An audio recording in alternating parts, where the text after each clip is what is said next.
Salut! Bienvenue à Surfer la vague, le podcast qui te présente les Québécois qui produisent ce que tu vois sur tes écrans. Je suis Olivier Gédé et je suis gestionnaire de marketing numérique. Merci 1000 fois d'écouter le tout premier épisode de mon podcast. Tu as probablement plein d'autres épisodes de plein d'autres projets de podcast à écouter. Alors j'apprécie vraiment beaucoup que tu prennes le temps d'essayer le mien. Le tout premier épisode de cette semaine, en fait, on va parler avec Jason Lévesque. Jason est animateur radio à la radio communautaire de Havre-Saint-Pierre. Même si c'est une station communautaire, il est employé là-bas à temps plein.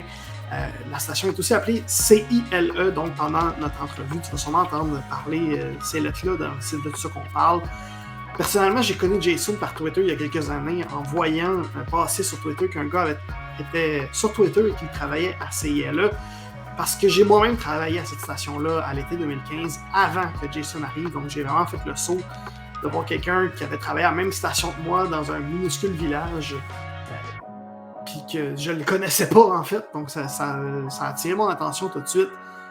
Mais on ne parlera pas à Jason de sa job à la radio. Aujourd'hui, on va parler de son podcast qui s'appelle Dossier bizarre. C'est un projet qui est porté à bout de bras par Jason et un de ses anciens collègues à la même station que j'ai même pas connu moi non plus, qui s'appelle Tristan Brunet-Dupont. Donc ce projet-là est né à la station de radio CILE des mains de Tristan et Jason. Quelques années plus tard, le projet est maintenant un podcast qui atteint un minimum de 30 000 écoutes par épisode, ce qui est absolument inespéré. Pour Jason et Tristan, comme tu vas l'entendre dans l'entrevue, c'est vraiment, ils ne s'attendaient absolument pas du tout à ça. Moi qui ai un projet de podcast naissant, je voulais parler avec Jason pour savoir ce qui est à l'origine du succès de Dossier bizarre, de l'impact que les réseaux sociaux ont eu sur le projet et évidemment sur l'avenir de Dossier bizarre. Juste avant, je voulais aussi te parler de quelque chose là, avant de passer à l'entrevue. Je voulais aussi te parler de quelque chose qui a attiré mon attention en fait cette semaine. Tout d'abord, j'ai essayé de comprendre comment ça fonctionne le système d'hypothèque parce que je suis en processus de vente et de condo, en processus de vente de condo et d'achat de maison, excuse-moi. Puis pour vrai, j'ai complètement perdu la tête. Merci à Nathan, merci à mes parents, merci à mes beaux-parents de m'avoir ramené sur le droit chemin avec ma blonde. J'aurais vraiment dû voir ça au secondaire, en fait, l'hypothèque, comment ça fonctionne, puis tout ça. Mais non, fallait que je voie l'histoire du Canada 4 fois en 5 ans. Fait que tout ce système-là, je suis en train de l'apprendre à 28 ans, il était temps. Parlant d'argent, on va parler de Meta, c'est deux synonymes. Hein? Si tu googles argent définition, tu vas voir le logo de Facebook et le logo de Meta, parce que nos amis de Meta ont annoncé beaucoup de changements sur Instagram, dont un tout nouveau fil d'actualité. C'est pour vrai la majorité des experts, en fait la totalité des experts, s'entendent pour dire que c'est pratiquement copié du fil d'actualité de TikTok. En fait, c'est pratiquement le même que TikTok et complètement l'inverse de ce qu'on est habitué à Instagram depuis les débuts de l'application. S'il y a déjà des gens qui commencent à avoir accès au nouveau fil, il y a déjà eu le changement qui est commencé chez certaines personnes, mais la majorité ne l'ont pas. Par contre, pour la majorité de ceux qui l'ont, c'est pas très positif les commentaires des gens.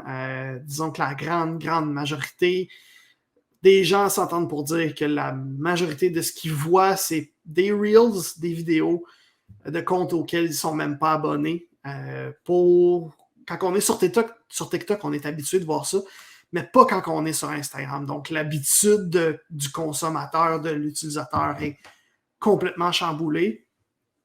À terme, on est à se demander qu'est-ce qui va arriver. Est-ce qu'on va avoir une guerre entre TikTok et une copie de TikTok faite par Facebook, par Meta? Puis évidemment, si une guerre de ce genre-là commence, c'est à se demander c'est qui va la gagner. Je suis pas très optimiste pour Facebook là, parce qu'en ce moment, la version de Facebook de TikTok qui met sur Instagram, c'est pas mal la version Wish. Je suis pas certain que les utilisateurs vont aimer ça. En fait, maintenant, il est temps, je pense, on va passer à l'entrevue avec Jason Lévesque. Jason, qui, comme je le disais tantôt, est animateur à la radio CILE et surtout animateur, co-animateur, coproducteur, co-tout du podcast Dossier Bizarre.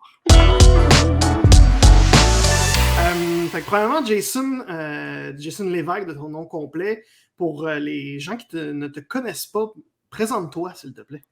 En fait, je suis animateur de radio de profession. Je suis à Havre-Saint-Pierre. C'est ma 5e année. Oui, c'est ça, 5e année du côté de Havre-Saint-Pierre. C'est mon métier principal, c'est de faire de la radio. Je suis l'émission du matin de 6h à 9h. Puis la raison pour laquelle on se parle, si je me trompe pas, c'est aussi parce qu'on fait Dossier Bizarre, qui est une balado qui a commencé tout petit, puis qui est là, a pris des ampleurs dans la dernière année, là.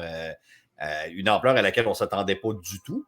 Fait que c'est ça, j'ai 46 ans, j'avais jamais fait de contenu en ligne vraiment, à part quelques vidéos YouTube là, pour déconner avec ma fille quand elle était bébé. Là, on faisait des unboxings complètement ridicules qui étaient genre une canne de thon, des affaires comme ça. Là. Mais à part de ça, j'avais jamais vraiment fait de contenu en ligne. Puis, pour être honnête, j'avais jamais vraiment écouté de balado non plus. Je ne savais pas du tout c'était quoi, dans le sens où je savais que c'était du contenu audio, qu'il n'y avait pas vraiment de cadre précis, que c'est une espèce de démocratisation de la création audio, mais pas plus que ça. Et ça l'a fini que ce qui devait être une petite capsule radio est devenu une émission de radio, est devenu une balado, parce qu'à un moment donné, il n'y avait plus de case horaire pour l'affiter à la radio. Puis on a décidé tout simplement de continuer exactement ce qu'on faisait, le même format, le même type de contenu, mais de juste le mettre sur Internet en format balado. Justement, c'est quoi Dossier Bizarre? Là, ceux qui regardent sur YouTube en ce moment notre entrevue, ils voient en arrière de toi le logo de Dossier Bizarre. Donc, c'est ton projet de podcast que, comme tu dis, ça a commencé comme une émission en radio CILE dans Saint-Pierre. Oui. Et qui maintenant est vraiment un projet de podcast indépendant qui fait sa marque de plus en plus. Là. Ben oui, parce que, écoute, on a des produits dérivés. Quelqu'un m'aurait dit un jour que j'aurais une tuque avec le logo d'un produit que j'ai fait. Oui, c'est vrai, t'as la tuque aussi, c'est vrai. Oui, ben c'est ça, ça aurait été... puis j'ai le chandail, on a notre face. Le chandail aussi. Ça donne de même, là, c'était même pas prévu. Mais écoute, ça a commencé... T'es comme un joueur de hockey qui vient de se faire repêcher. Là, qui a tout... Ouais, c'est ça. Oh, non, c'est ça. Je peux tout l'équipe. J'ai la bague, j'ai la montre, j'ai les chandails, j'ai les bobettes. Ça, je ne les montrerai pas. Merci, c'est très apprécié. C'est correct. Mais comme tu dis, ça a commencé vraiment très petit. Tu sais, t'es dans les communications, tu as fait un peu de radio toi aussi, tu as gradué. En fait, j'ai déjà travaillé à CILA. Et bien voilà, c'est ça. Puis on s'est connus avant même de savoir qu'on avait travaillé à la même place. C'est plus drôle. Puis quand tu fais de la radio comme ça, ou quand tu es dans les communications, tu as des collègues de travail, on est toutes des personnalités très fortes. Dans le monde des communications, c'est des personnalités fortes, c'est du monde qui...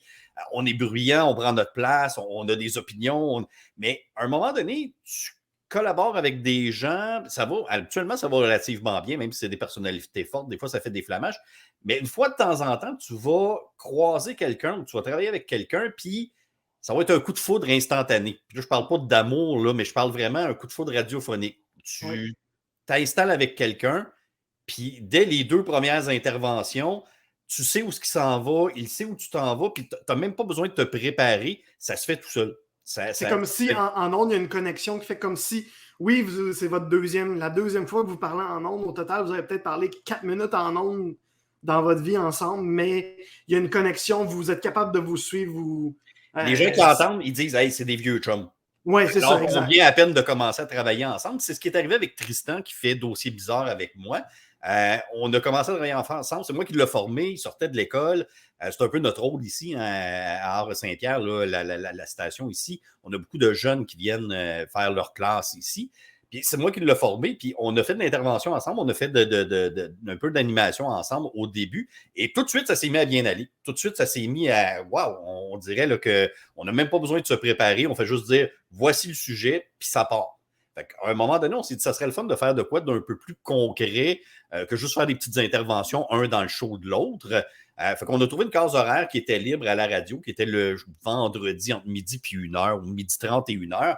On s'est dit, bon, qu'est-ce qu'on fait avec ça? Puis comme c'est un sujet, pas un sujet, mais plutôt un domaine qui nous intéressait tous les deux, le paranormal, l'étrange, les meurtres non résolus, c'est très, très large là, comme base de sujet, ce qu'on a. On s'est dit, on va faire ça. Fait que ça a commencé tout petit avec des 20 minutes, 20-25 minutes là, d'animation où on présentait un sujet. On a commencé, le premier, c'est l'OVNI de la place Bonaventure à Montréal. Oui. C'est le tout premier sujet qu'on a fait. Et le deuxième, c'était les Illuminati. Bon, est-ce que les Illuminati existent vraiment? Et d'où ils viennent? Puis c'est quoi exactement? Parce que bon, il y a tellement de théories qui circulent. Puis ça durait, c'était un format de 20 à 25 minutes, je te dirais, à peu près. Tranquillement, pas vite, des gens de radio, ça parle tout le temps. Fait que, ben, oui. D'ailleurs.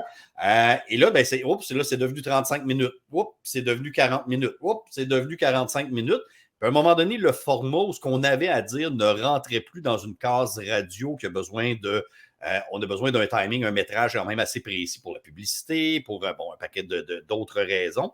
Fait que bon, on a pris une décision commune avec le patron de CIE là, qui était très content de ce qu'on faisait. Et nous autres, on avait envie de faire plus. Fait qu'on a dit, bon, ben, on va le retirer des ondes, puis on va réévaluer la situation. Est-ce qu'on va le mettre, mettons, le vendredi soir à 22h, où là, il n'y a pas vraiment de publicité. On va pouvoir s'en donner à cœur joie. Puis finalement, on a pris la décision de le transformer en balado-diffusion, là, après peut-être une dizaine d'épisodes en tout, avec zéro attente. On ne savait pas du tout ce qu'on allait faire avec ça. On s'est juste dit, on va continuer à le faire, ça va être le fun, puis on va le mettre sur Internet, puis on verra ce qui arrivera. Et 4 saisons plus tard, ben là, on est rendu avec des saisons. Là, on va faire 30 épisodes là, pour la 4e saison. Des épisodes qui habituellement font entre 1h et 1h30. Puis on approche le 3 millions d'écoutes. On vend du stock. Il y a du monde en France qui se promène avec ma face sur leur chandail. C'est complètement inattendu. Alors, c'est la partie minuscule avec zéro attente, zéro ambition. On voulait juste avoir du fun. Puis on a continué à avoir du fun. Puis aujourd'hui encore, presque 4 ans plus tard, on a toujours autant de plaisir à le faire. Puis, tu l'as dit, entre toi et Tristan, ça a fonctionné direct dès le début. Puis, vous aimiez beaucoup le concept, le format, tout fonctionnait bien. Mais est-ce que vous aviez déjà l'impression, quand c'était juste en ondes à la radio de Havre-Saint-Pierre, est-ce que vous le sentiez déjà qu'il y avait un petit quelque chose, une petite étincelle là à exploiter, ou même pas, c'est juste on va le mettre sur Internet parce qu'on se dit que ça fit très peut-être là? Ben, je te dirais qu'au départ, non, on n'avait pas l'impression que ça allait mener à quelque chose de plus que juste dire, ben, les gens qui nous connaissent puis qui appréciaient le concept vont continuer à l'écouter.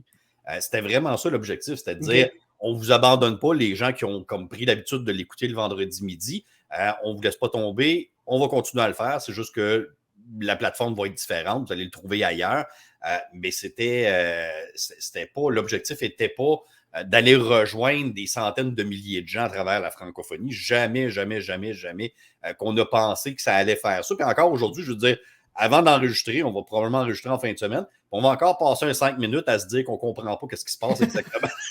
C'est comme ça, une fois qu'on se parle, c'est comme, t'as-tu vu ça? Voyons donc, ça n'a pas d'allure. Puis on dirait qu'on le réalise toujours pas. On l'apprécie, on est très content, mais ça n'a jamais été l'objectif. Au départ, ça n'a jamais été ça l'objectif. On n'a jamais dit, hey, on va faire une balado, écoute, on va devenir ultra populaire partout sur la planète. Jamais qu'on a eu cet objectif-là. Je pense que c'est peut-être une des raisons pour laquelle, puis je dis ça sous toute réserve, parce qu'il y en a qui ont réussi très bien dans le balado, mais comme on n'a jamais basé, on n'a pas mis tous nos œufs dans le même panier en disant ça va devenir quelque chose. On l'a fait par plaisir d'abord et avant tout. Puis quand on offre de quoi sur Internet, tu le sais, Olivier, on n'a pas le contrôle dessus. Fait que tu peux offrir de quoi, puis tu dis « j'étais cœur à ce qu'on a fait ». Puis finalement, après un an, tu as 14 écoutes, puis tu dis, je ne sais pas ce qui s'est passé, ça n'a juste pas marché. J'en ai parlé, je me suis payé de la pub sur Facebook, puis ça n'a juste pas marché. Puis d'autres affaires, tu dis, écoute, j'ai mis de quoi d'anodin qui dure 45 secondes, puis c'est parti viral, j'ai perdu le contrôle complètement. on n'a pas le contrôle là-dessus. Fait que nous autres, on a été chanceux en offrant de quoi qui est à la bonne franquette. C'est vraiment à la bonne franquette ce qu'on fait. Là. Il n'y a pas d'effet sonore, il n'y a pas de musique, il n'y a pas de narrateur, il n'y a pas de comédien, il n'y a pas d'acteur. On fait juste jaser, c'est à la bonne franquette. Mais je vais te couper, ça c'est pas vrai que vous n'avez pas de montage, pas d'acteur, pas rien. Il y a vos publicités. Les fameuses publicités. Il y a des gens qui écoutent aussi bizarre juste à cause des publicités d'ailleurs. On fait des fausses pubs. C'est un peu, on compare, mais j'aime pas nécessairement la comparaison parce que je veux dire, quand tu fais de la radio, si tu veux faire de l'humour en radio puis de faire des personnages, c'est garanti que tu vas sonner comme François Pérusse. Tu ne peux pas ne pas sonner comme François Pérusse. Il faut que tu modifies ta voix. Tu fais comme Pérusse. Oui, c'est parce que tout le monde qui fait ça va sonner comme Pérusse. C'est juste que lui, il a été tellement populaire que tout le monde pense qu'on copie un peu ce qu'il fait. Et j'adore ce qu'il fait, mais je ne le copie pas. C'est juste que si je veux faire une voix de femme, j'ai une voix ultra grave, il va falloir que je modifie ma voix, puis ça va sonner un peu comme Pérusse. Le modèle de base est le même, mais c'est ça. Ce que vous faites avec, le véhicule, mettons, est le même, mais où est-ce que vous en allez avec, c'est complètement différent de ce que tu fais et de ce que Pérusse fait. Là. Ben voilà, fait que habituellement, à la moitié de l'épisode, à peu près, on prend une pause. On n'a jamais essayé de vendre de pub plus que ça, parce que je veux dire, on n'a jamais eu l'impression qu'on allait rentabiliser le projet. Là, on commence à y penser.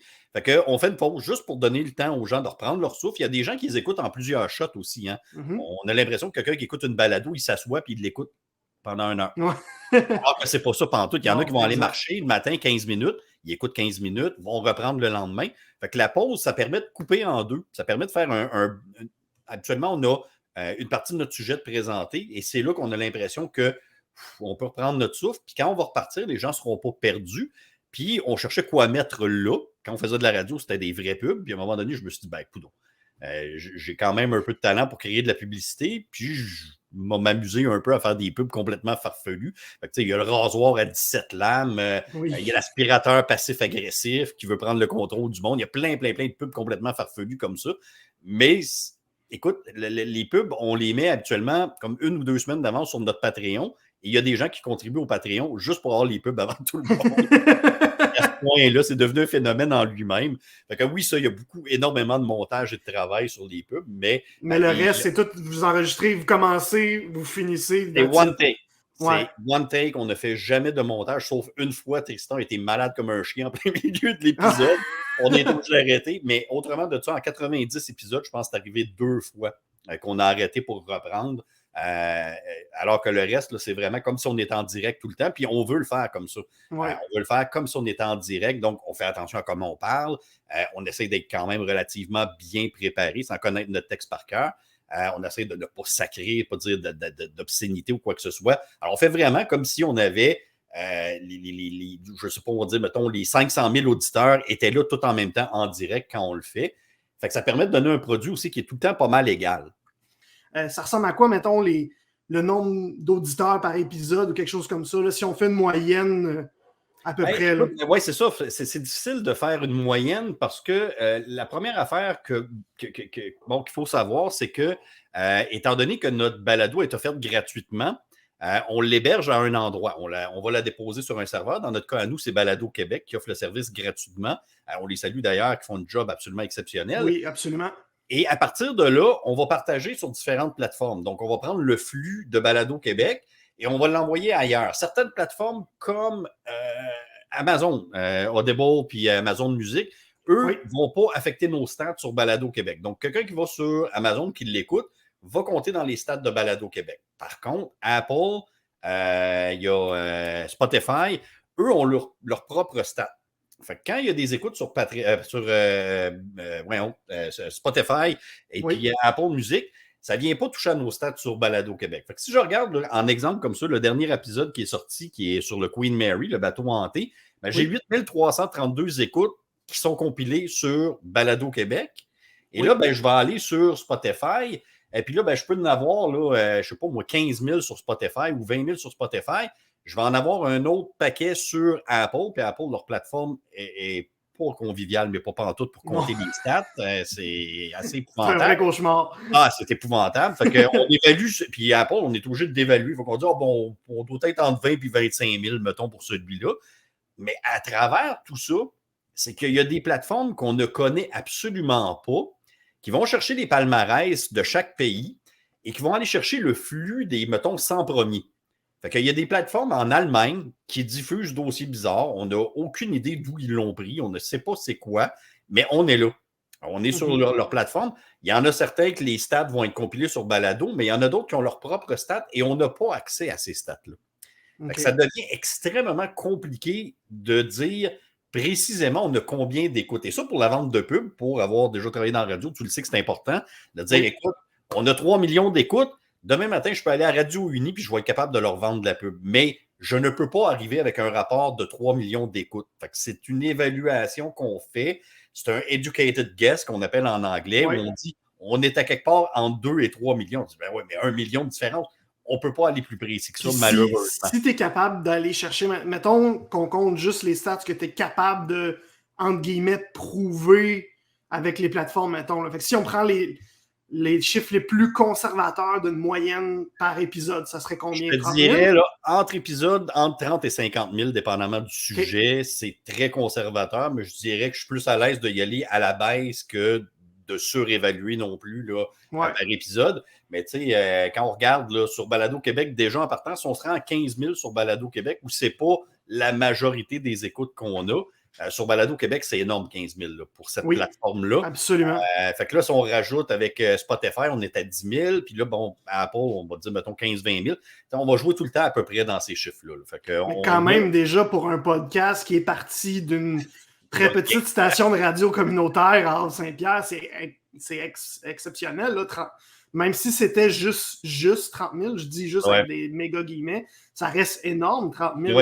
Il y a des émissions à la TV qui font même pas 30 000. Là. Non, c'est ça. Puis, dans le monde du balado comme c'est là, c'est extrêmement difficile de faire sa marque parce que en Europe, ça fait des années que c'est populaire. Les gens ont déjà, comment je dirais ça, développé ce qu'ils veulent. Donc, quelqu'un qui veut du true crime en France ou en Belgique ou en Suisse va aller chercher des balados précis. Ici, les gens découvrent encore la balado. C'est pas populaire. On était très conservateur. Le milieu de la radio a voulu un peu comme tasser la balado comme un compétiteur, alors que c'est un complément. En Europe, c'est un complément. Les gens écoutent la radio pour du direct, la météo, les nouvelles, le blabla, bon. Mais quand ils veulent écouter quelque chose qui va parler, par exemple, de soccer, ils vont aller chercher une balado. Ils n'attendront pas à la radio qui en parle. Fait que c'est un complément. Les deux se complètent super bien. Ici, au Québec, on était un peu réticents à ça. On avait un peu peur de l'arrivée des balados, que ça allait manger le marché. Fait que là, on est en train, là, tranquillement, d'ouvrir la porte. Les stations de radio commencent à en produire de plus en plus. Sauf que c'est le bordel. C'est pêle-mêle là-dedans. Là. Écoute, tout le monde a une balado aujourd'hui, puis sa mère aussi. C'est fou, là. Il y en a partout. Fait que c'est difficile de faire sa marque dans ce monde-là actuellement qui est en pleine explosion.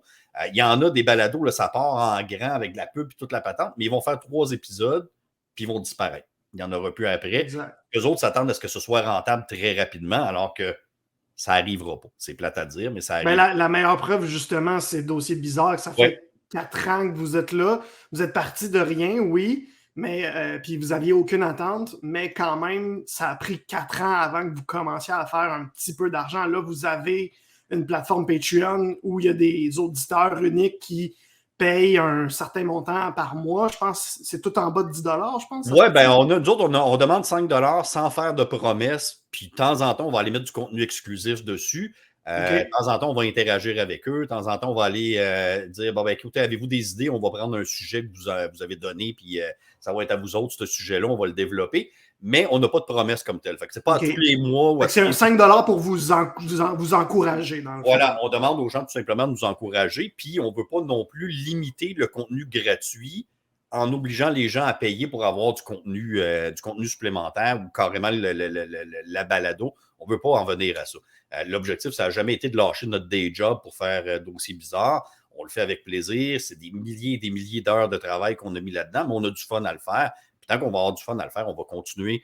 Mais c'est sûr que si on peut rentabiliser la patente un jour, on va le faire. Je veux dire, il n'y a pas personne qui va cracher sur de l'argent, mais il ne faut pas que ça vienne nuire à notre plaisir non plus de le faire. Il ne faut pas que ça vienne changer la donne de 2 gars qui se branchent ensemble une fois par semaine puis qui jasent d'un sujet puis notre stratégie à nous autres maintenant, la pandémie a eu du bon, c'est que on est à distance, on ne l'a pas fait pendant pratiquement 2 ans là, en personne. On l'a toujours fait à distance. Puis on a développé une espèce de format où il y en a un qui développe un sujet, puis l'autre n'est absolument pas au courant. Ouais. Fait que là, on arrive, puis on dit, bon, ben, OK, on parle de quoi cette semaine, Tristan? Puis là, il va dire, on va parler des fantômes du désert du Mexique. Puis j'ai aucune idée où ce qui m'amène avec ça. C'est la même affaire de mon bar. Je prépare mon sujet, j'y dis pas. Puis quand on se branche, on a comme 2-3 minutes avant d'enregistrer. On va donner le nom du sujet, puis on y va avec ça. On donne pas plus de détails. Fait que ça a eu du bon pour nous autres de le faire comme ça. C'est agréable. Il y a des désavantages aussi. La qualité sonore à distance, ça arrive des fois qu'il y a des petits clouc-clouc, des petits de l'écho, de temps en temps ça gèle, de temps en temps ça coupe. Fait qu'il y a eu du bon, il y a eu du mauvais. Mais on ne veut pas changer cette formule-là parce que, je ne le sais pas, moi, BMR décide d'acheter de la pub puis ils disent là, il faut que ce soit là, clean cut partout. Puis c'est pas ça d'aussi bizarre. D'aussi bizarre, c'est une prise. Des fois, on se trompe, des fois, on bafouille, des fois, on donne une mauvaise information, on la corrige par après, on ne fait pas de montage. Fait qu'on ne veut pas que le commanditaire ou le fait de vendre la pub vienne changer ça. C'est pas négociable. Puis si on revient encore une fois aux chiffres, par exemple, les plateformes des réseaux sociaux, vous avez une page Facebook, vous avez un compte Instagram, ça aussi, moi, je l'ai calculé de mon bord, mais si on prend Facebook et Instagram ensemble, on est à peu près à 2500 personnes. Ben oui, c'est pas beaucoup, hein? C'est vraiment pas beaucoup. C'est ça, c'est surprenant quand même de voir que vous avez 2500 personnes qui vous suivent par Facebook, Instagram, mais vous en avez 30 000 qui vous écoutent. Mais l'engagement n'est plus le même qu'il a été. Moi, premier, je fais plus j'aime sur des pages Facebook. Je vais l'avoir le contenu de toute façon. Je le sais où la page. Je vais aller l'avoir par moi-même. Pourquoi? Parce que ça devient tellement intrusif à un moment donné. Ça vient tellement modifier mon fil que je ne veux pas m'encombrer puis me retrouver finalement avec les 50 premières publications sur mon fil. C'est des publications des pages que je suis, dont la moitié ne m'intéresse pas vraiment. Fait que les gens ne font plus j'aime, ça ne s'engage plus comme ça.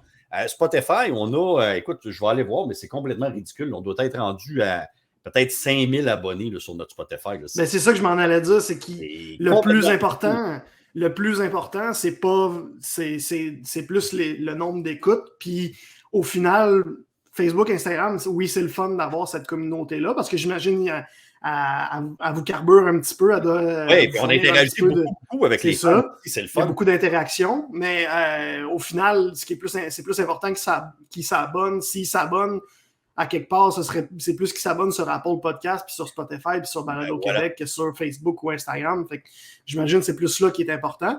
Mais puis ce que je disais, c'est que j'imagine que ça vous carbure quand sur vos réseaux sociaux, même s'ils sont juste, encore une fois, juste avec des gros guillemets, 2500 en sujet. C'est ça.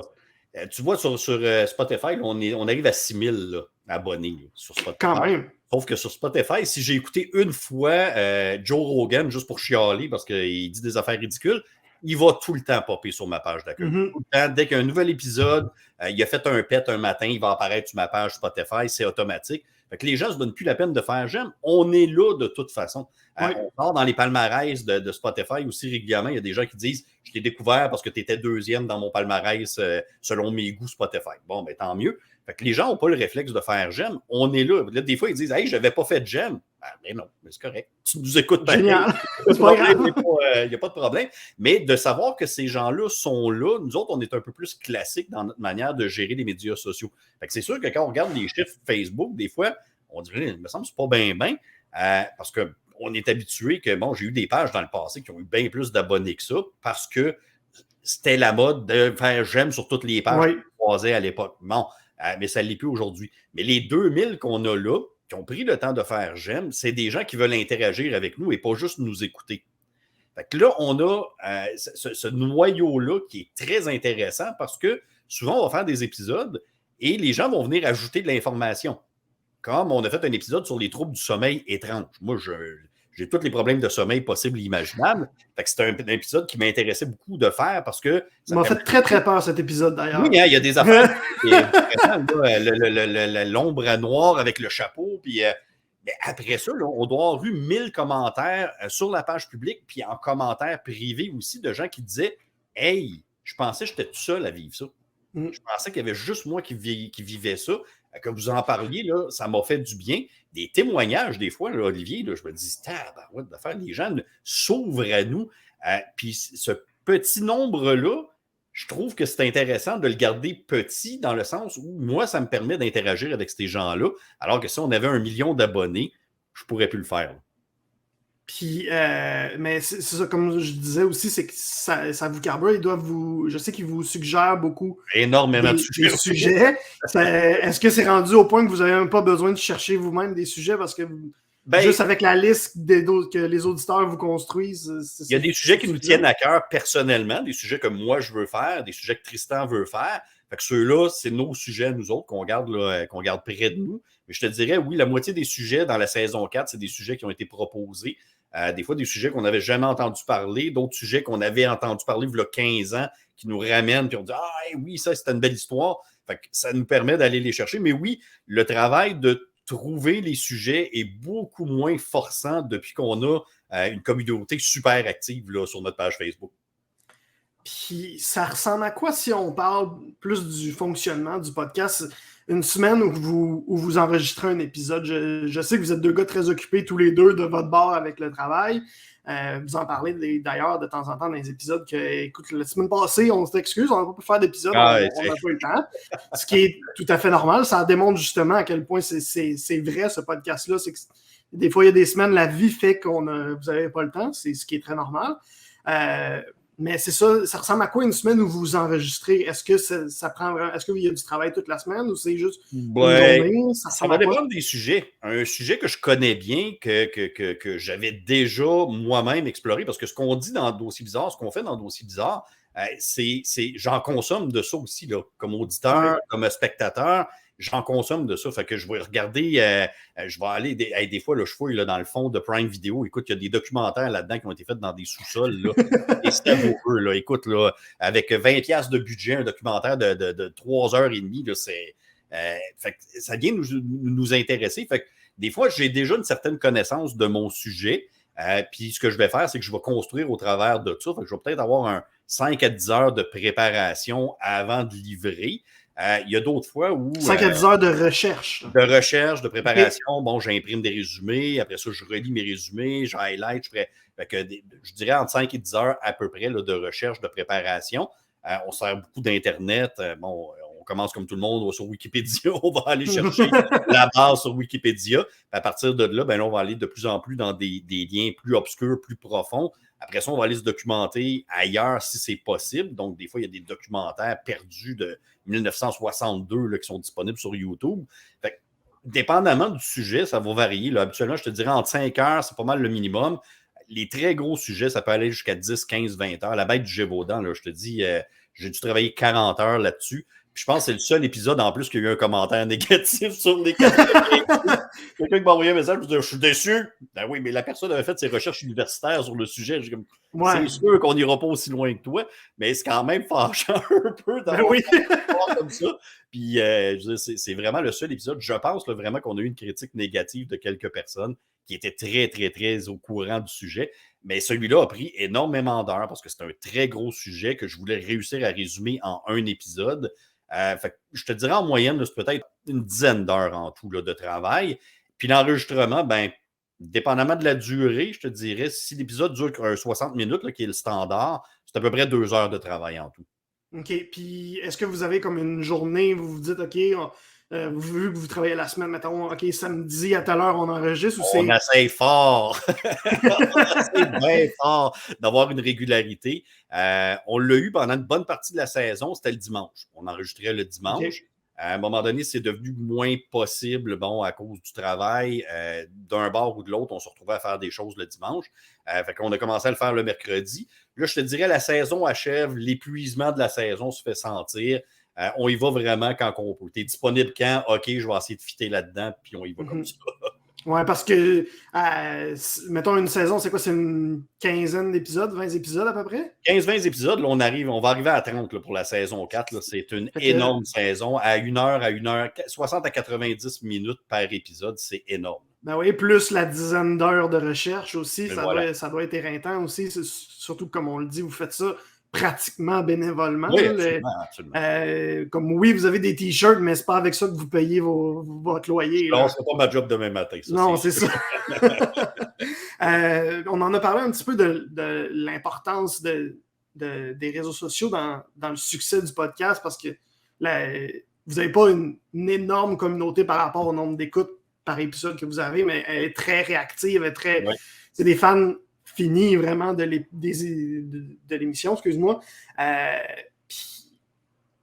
Si on va un petit peu plus loin, si on regarde dans le futur, par exemple, c'est quoi le futur? Là, vous avez du linge. Est-ce que c'est d'approfondir la boutique en ligne? Est-ce que c'est de vendre le projet à un réseau de podcast ou à une station de radio?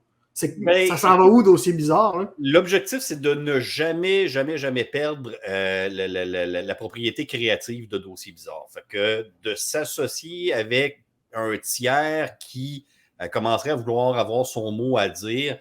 Déjà, à deux, c'est pas facile à gérer. Hein? C'est comme un groupe de musique, ceux qui ont fait de la musique à 4, 5 dans le band.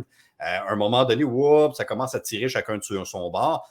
À deux, on n'est pas pire. On s'entend bien, on se parle, puis bon, de temps en temps, on met les choses au clair. Je n'ai pas envie qu'il y ait une autre entité qui vienne se greffer à ça, puis qui dise on va vous diffuser, mais on va avoir un certain point de vue là, ou un certain droit de regard sur ce que vous faites. On va vous demander de faire du montage. Si vous bafouillez, on va l'enlever. On ne veut pas dénaturer le balado juste pour le rentabiliser. Il y a des plateformes qui existent. Là, on est avec Balado Québec. On apprécie énormément ce qu'on a eu comme service avec eux. Du côté monétisation avec Balado Québec, c'est un peu plus difficile, je dirais. Oui. Il existe des plateformes là, qui font du roll-in, roll-out de publicité. Donc, c'est déjà possible, sans même avoir à solliciter, d'inclure de la publicité dans les balados grâce à ces plateformes-là. C'est encore pas des très gros montants. Sauf qu'avec les stats qu'on a, il y a aussi des agences de pub qui commencent à regarder là, la diffusion électronique. J'ai parlé de Radio Uni tout à l'heure. Là, ça en est un qui veut commencer à regarder, OK, est-ce qu'on peut sortir de l'imprimé, sortir de la radio, sortir de la télévision? Qu'est-ce qui se fait d'autre que les gens consomment beaucoup? La balado commence à prendre sa place là, au Québec. Alors, c'est intéressant de voir qu'est-ce qui pourrait s'en venir de ce côté-là. Fait que je pense qu'on va plus essayer de le monétiser nous-mêmes. On a été patient jusqu'à maintenant. Les gens donnent souvent Mike Ward en exemple, mais la première année qu'il a fait ça, la deuxième année puis la troisième année, il ne faisait pas beaucoup d'argent avec son... en fait, Mike Ward l'a dit lui-même que ça a pris 10 ans avant qu'il commence à faire de l'argent avec le podcast. Voilà. Il y a beaucoup de monde qui pense que sous-écoute, ça fait juste 3-4 ans que ça existe. Non, ça fait, je pense qu'ils ont célébré leur 15e anniversaire dernièrement. Et ça a été à perte pendant un méchant bout, ce projet. Ben oui, c'est ça, il l'a déjà raconté, c'est qu'il il envoie au début, il commençait quand les podcasts, on ne savait même pas c'était quoi au Québec. Il y en avait 0 au Québec.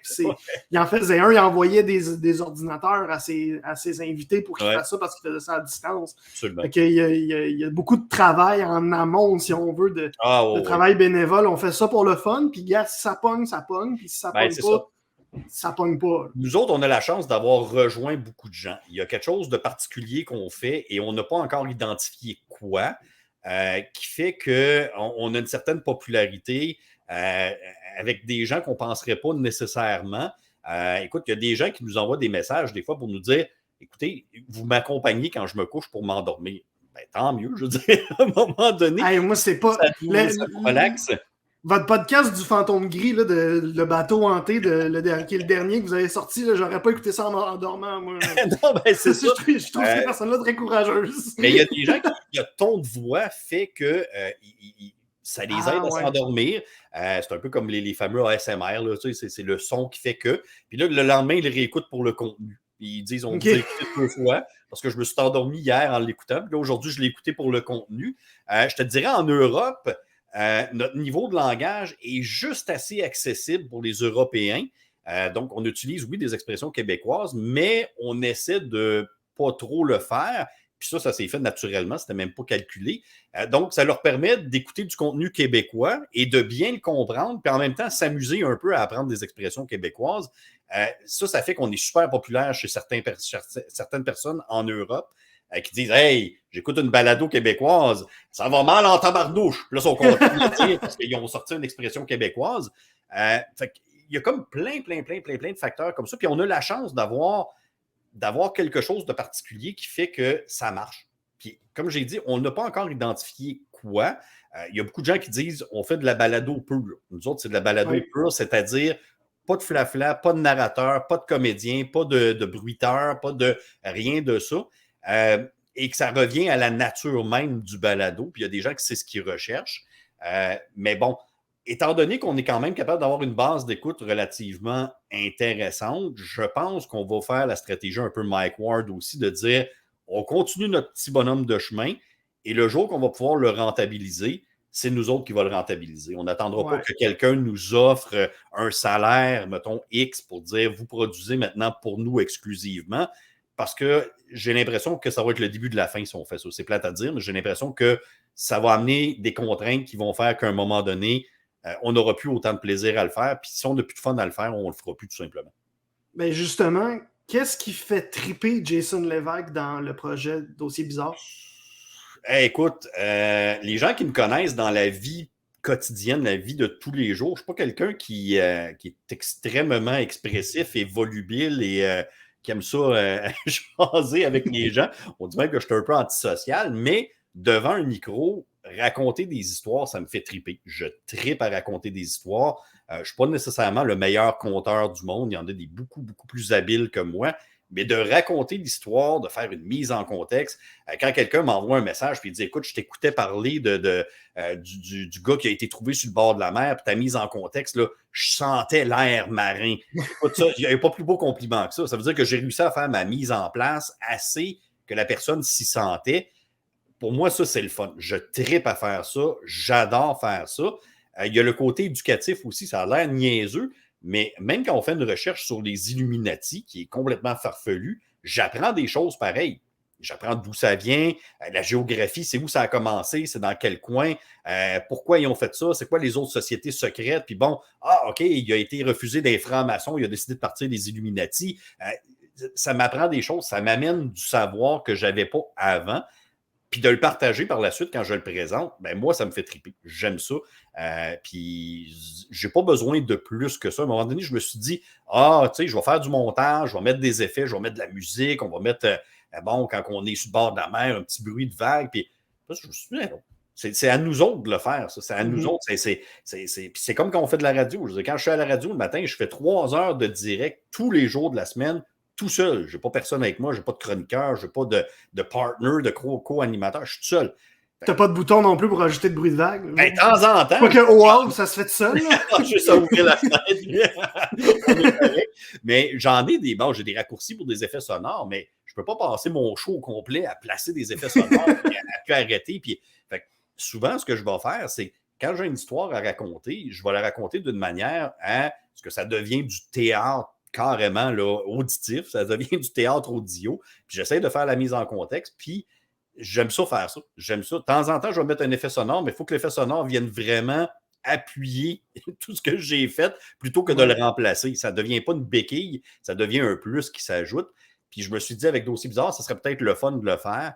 Puis à un moment donné, je dis non, c'est à moi de raconter mon histoire pour que la personne se sente comme ça y était. Puis si il y a quelqu'un qui vous demandait des conseils à toi et Tristan qui veulent suivre vos pas dans le monde du podcasting, quelqu'un au hasard, mettons, qui s'appellerait Olivier GD, qui commence un podcast, quel conseil vous lui donneriez? Moi, je vais te donner le conseil que je donne à tout le monde, peu importe ce qu'il veut faire. Pas moi, là, quelqu'un. C'est ça. La personne fictive, peu importe ce que la personne veut faire comme contenu, genre, je l'ai dit au début, c'est de la démocratisation de contenu, là, le balado. YouTube aussi, c'est la démocratisation du contenu. Si tu pars avec l'idée d'en faire une carrière, puis d'en vivre, puis de faire de l'argent, tu risques d'être déçu, puis vraiment déçu. Puis si c'est ta seule motivation, ton podcast ne durera pas longtemps. Ça ne durera vraiment pas longtemps. Vois ça à l'inverse. Vois quelque chose que tu veux avoir du plaisir à faire, que tu veux faire pour toi, pour t'amuser. S'il y a une réponse positive et si un jour tu le rentabilises, tant mieux. mais ça ne devrait pas être ton objectif. Je veux dire, tu regardes sur YouTube, on a vu PewDiePie, on a vu les frères Paul, mais c'est 0,01% de YouTube qui est devenu millionnaire. C'est la même chose avec les balados. On a parlé de Mike Ward tantôt. Les gens qui découvrent Mike Ward aujourd'hui disent « Hey, lui il est riche avec son podcast. » Et non, c'est pas de même pantoute que ça a marché. Ça a pris beaucoup de temps. On peut même étirer ça jusqu'à OnlyFans. OnlyFans, là, c'est populaire. Là. C'est comme on fait de l'argent avec OnlyFans. Ouais. C'est un petite mini tranche qui fait de l'argent. Puis souvent, ils font autre chose à part pour appuyer, si on veut. Là. C'est ça. Donc, si tu veux faire un podcast, tant mieux, c'est correct. Mais assure-toi d'avoir une autre source de revenus stable qui ne va pas nécessairement te nuire dans ce que tu fais, mais fais-le d'abord et avant tout pour avoir du fun. C'est ce qui est important.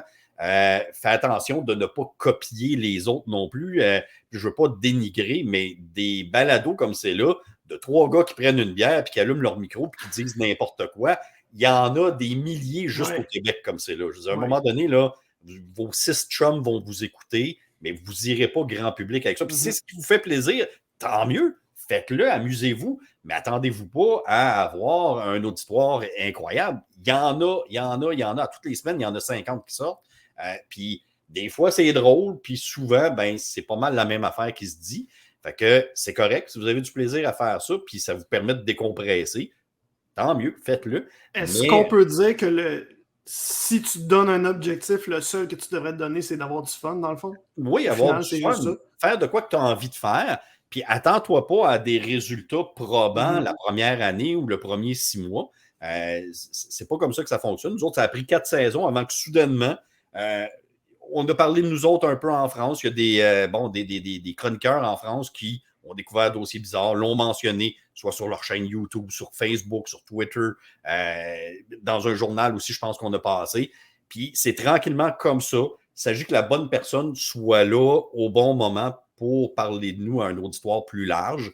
Et puis cet auditoire-là, ben, va nous essayer. Il y en a qui vont accrocher, mais ça ne se fait pas du jour au lendemain. C'est comme un joueur de hockey, des joueurs de talent qui ne perceront jamais parce que ça n'a jamais à donner qu'un repêcheur, qu'un scout arrive au bon moment dans leur carrière. Il y a des humoristes qui vont faire du open mic toute leur vie alors qu'ils sont meilleurs que bien des humoristes qui vendent leur billet à 60$. Ils ne seront jamais découverts par un agent, puis ça ne donnera jamais. C'est la même chose. C'est malheureusement, là, il y a un ensemble de circonstances qui fait qu'un très bon ne pognera pas, puis un ordinaire va pogner. On a beau se fâcher, mais c'est la vie qui est faite comme ça. Si on met un peu le podcast Dossier Bizarre de côté, qu'on parle de Jason Lévesque, l'humain, je suis un gars de réseaux sociaux, c'est ça ma job, de numérique beaucoup. C'est quoi ton rapport à toi, aux réseaux sociaux puis au numérique? Vu que tu as un projet qui te carbure comme ça, qui est en plein dans le numérique, dans les réseaux sociaux, c'est quoi le tien? Et écoute, les réseaux sociaux, je pense que c'est une bénédiction en même temps que c'est une malédiction pour ben du monde puis ben des affaires. Écoute, depuis le temps que je suis sur les réseaux sociaux, j'étais au début de Facebook, j'ai vu la naissance de Facebook. Twitter aussi, j'ai vu les tout débuts de Twitter. Je n'ai pas accroché sur les autres, c'est mes 2 principaux à moi, ceux-là. Je sais qu'ils sont appelés à disparaître éventuellement, mais bon, je changerai rendu là. Et c'est un outil incroyable de diffusion at large. Puis comme j'ai dit, quelqu'un sur Twitter qui a 40 000 abonnés, 100 000 abonnés, 1 million d'abonnés, qui va écouter le fantôme gris puis qui va triper parce que j'en ai parlé sur Twitter puis qui va le diffuser dans son réseau. Écoute, ça ne s'achète pas, ça. Ça ne s'achète pas. Au niveau personnel, c'est là que ça devient dangereux parce que moi, je mêle autant mon professionnel que mon personnel. Tu le vois de toute façon. Oui. Puis je me mets dans le trouble souvent à cause de ça parce que Twitter et Facebook moins maintenant parce que, bon, c'est plus personnel, je fais plus attention à ce côté-là, mais des plateformes plus publiques, plus publiques comme Twitter, moi, ça me sert de calepin. Tu sais, quand on gribouille au téléphone, là, on écrit n'importe quoi, là, Twitter, ça me sert à ça. Il y a de quoi qui me passe par la tête, je vais l'écrire. Et c'est sûr que je vais faire attention à ce que j'écris. Je ne veux pas non plus me nuire. Sauf que, tu sais, moi, si je trouve ça imbécile, quelque chose qui se fait, ben je vais l'écrire que je trouve ça imbécile. Puis c'est correct. Puis je vais vivre avec la conséquence de mon opinion aussi. C'est juste que à un moment donné, ça devient, et là, tout est tellement émotif dans tout, ça devient dangereux d'avoir des opinions actuellement. Ça devient dangereux d'émettre des opinions. Et le fait que j'ai jamais séparé ma vie privée de ma vie professionnelle sur les médias sociaux, je me rends compte aujourd'hui que, OK, je veux pas me nuire dans mon côté professionnel, mais je veux pas m'empêcher de vivre non plus ce que j'ai envie de vivre sur les médias sociaux comme personne. C'est là que ça peut devenir un peu touché là, de gérer les deux et de dire, OK, je veux pas nuire à ma balado, je veux pas nuire à ma carrière de radio, mais en même temps, j'ai pas envie de m'empêcher de dire que je trouve ça inutile, moi, aller en camion à Ottawa puis de chialer pendant 3 semaines de temps pendant que la police ne fait absolument rien.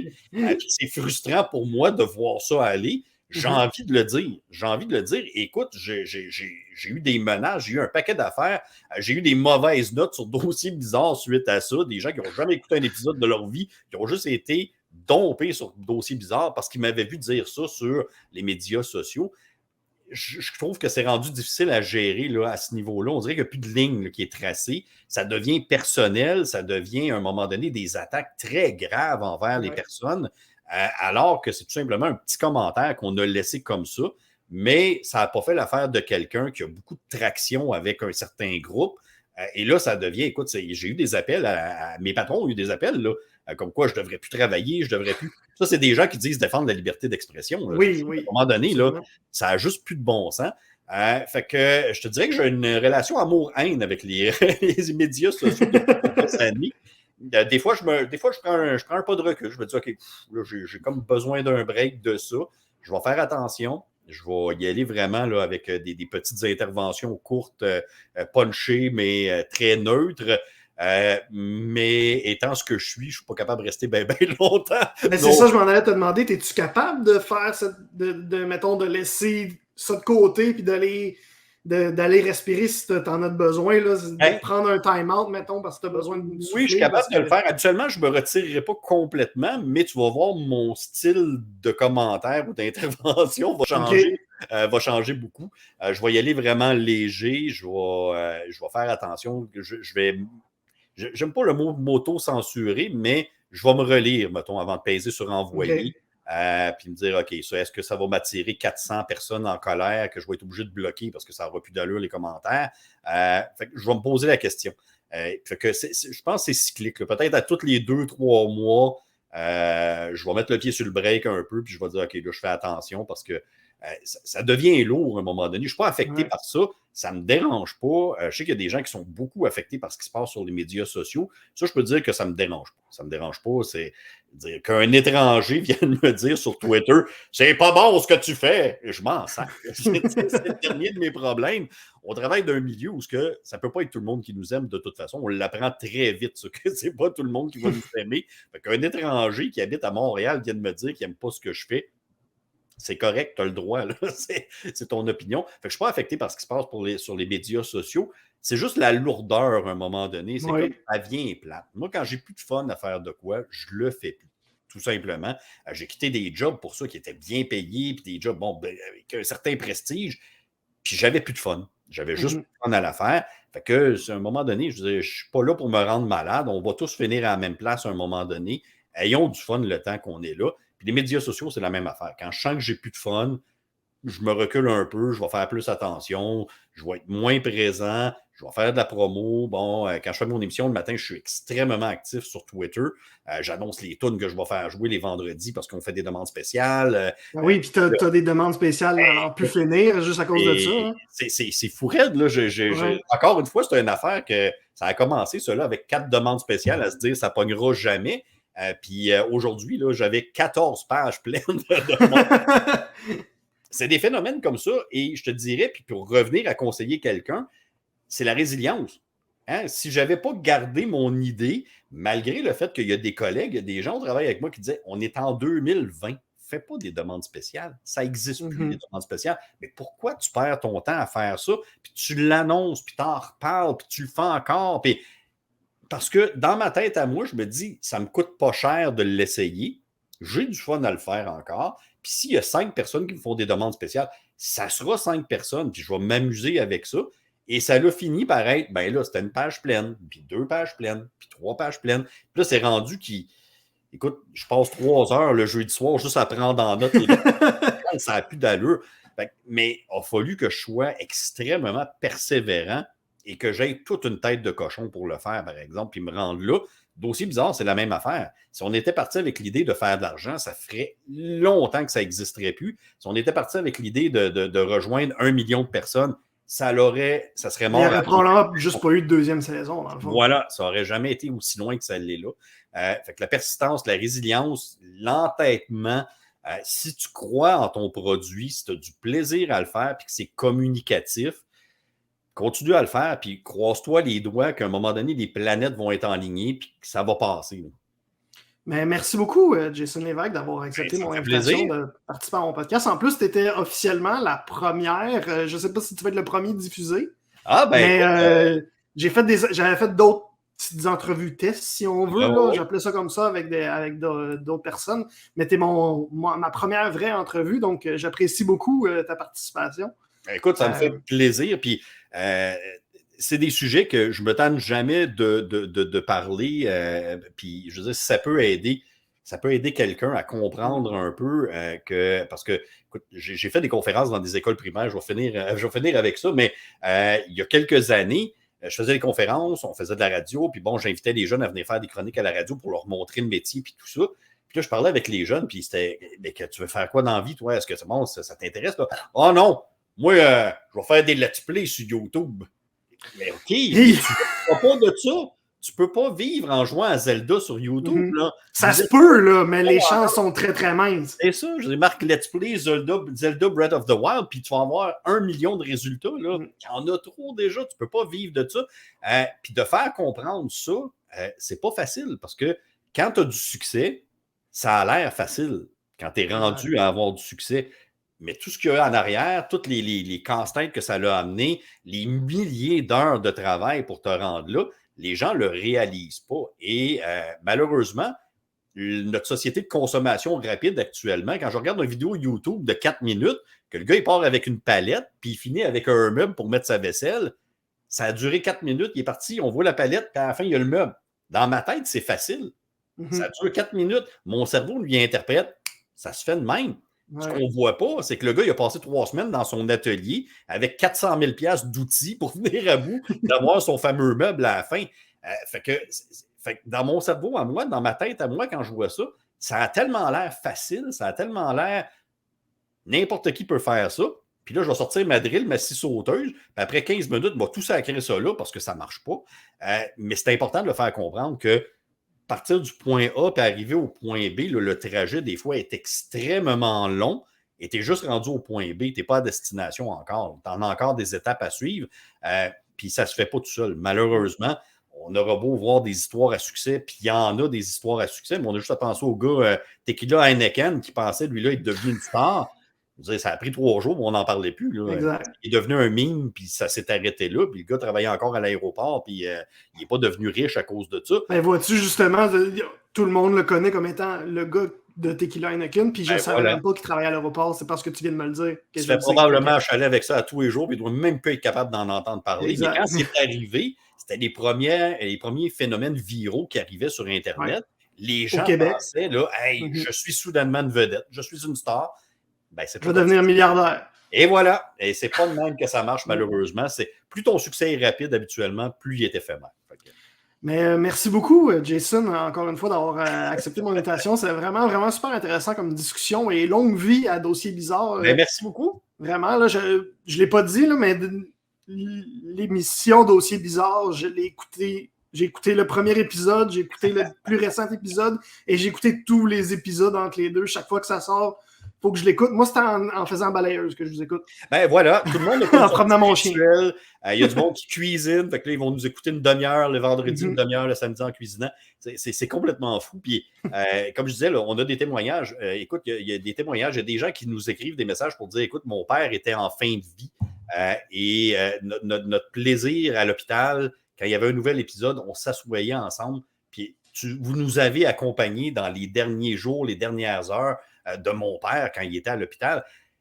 Je veux dire, tu réponds quoi à ça? Ça rentre dedans quand même. Et c'est ça. Puis tu te dis, ben voyons donc, je veux dire, tout ce qu'ils pouvaient faire ensemble, tout ce qu'ils pouvaient discuter, tout ce qu'ils pouvaient écouter ensemble, c'est nous autres qui ont choisi. Et c'était plaisant pour eux autres. Là. C'était pas on était pognés pour vous écouter. Non, ils ont fait le choix de nous écouter parce qu'ils l'appréciaient tous les deux. Et régulièrement, on reçoit ce genre de témoignages-là. Je te dirais que j'y crois pas encore. J'y crois pas encore. C'est incroyable. C'est vraiment fascinant. Fait que, merci à tout le monde. S'il y a des gens qui connaissent déjà Dossier Bizarre. Sinon, gênez-vous pas pour aller nous écouter. On a allez rejoindre les 2500, là, ça devrait être plus nombreux. Oui. Là, sur Facebook, écoute, on va tomber à 25 000 demain matin. Merci encore, Jason. Merci, Olivier. Bye-bye.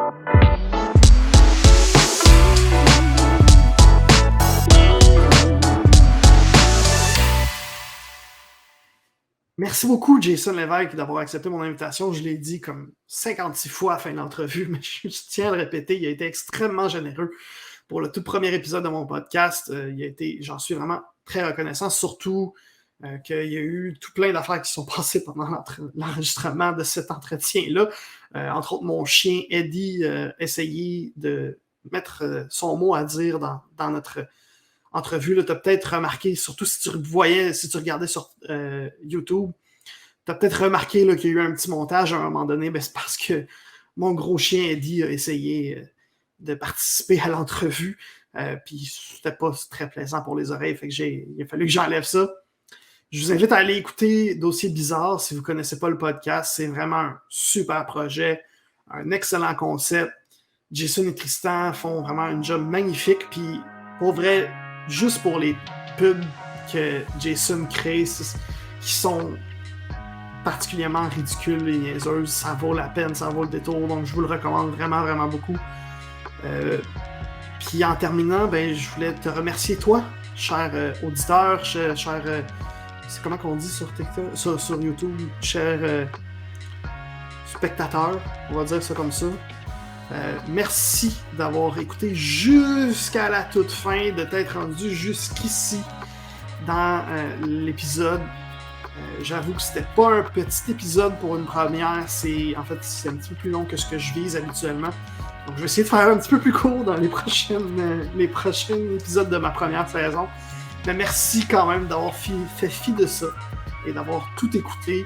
Si tu veux me faire encore plus plaisir, tu peux liker la vidéo, t'abonner à ma chaîne si t'es sur YouTube. Tu peux t'abonner sur Spotify ou Apple Podcast si c'est là que tu écoutes en ce moment. Si tu es sur Apple Podcast, tu peux aussi mettre 5 étoiles.